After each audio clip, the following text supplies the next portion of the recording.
In this video, I will show you the anatomy of our muscles, and based on that, I will explain how you should train each of these muscle groups. So we're gonna get a bit nerdy, and by the end of the video, you will have a complete understanding of biomechanics and you will know exactly what you should be doing in the gym. To get started, it's important that you first understand the most basic movement terms. That's because our bodies have multiple joints that move in unique ways.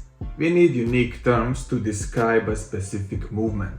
All of these movements are in reference to the anatomic position. That's the position where you're standing upright with your feet pointing forward, your arms by your side with your palms facing forward and your head looking straight ahead.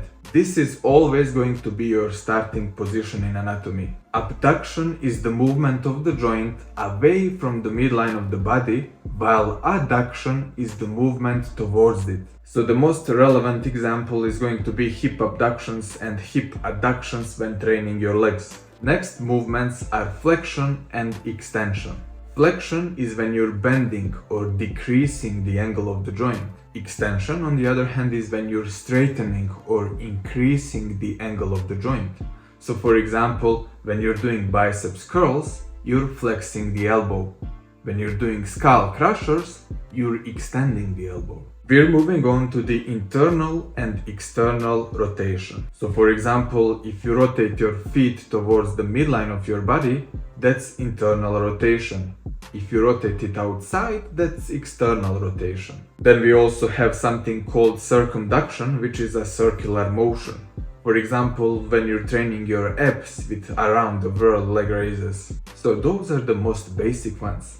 But like I said, it gets a bit more specific than that because unique joints move in their own unique ways. Let's start with the forearm rotation, which is totally separate from shoulder rotation. Here you have supination and pronation. Supination is rotation of your hand up so that your palm is facing towards the ceiling, and pronation is the opposite, with your palm facing towards the ground. So when you're doing regular pull-ups, you're using the pronated grip. When you're doing chin-ups, you're using supinated grip. When it comes to the ankle joint, you have dorsiflexion and plantar flexion. Dorsiflexion is pulling your ankle up towards the body, and plantar flexion is pushing it away from it.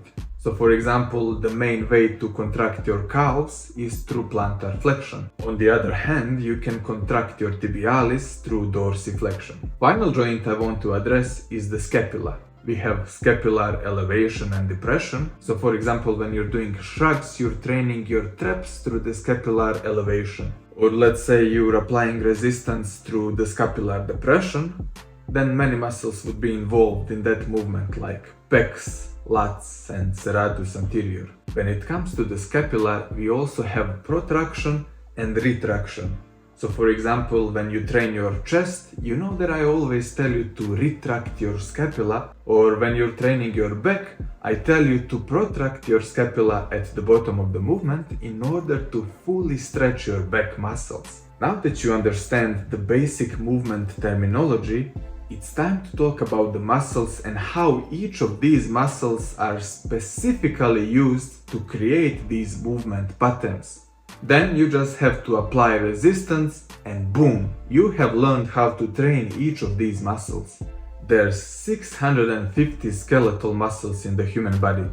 We're only going to cover the ones that are relevant when it comes to building the aesthetic physique. Every skeletal muscle needs to have an origin and insertion. It needs to be attached to the bone in order to move it. Based on that, we can determine what is the function of the specific muscle and which movement we need to load in order to effectively train it. We're gonna start from the neck and then we'll go all the way down to your calves.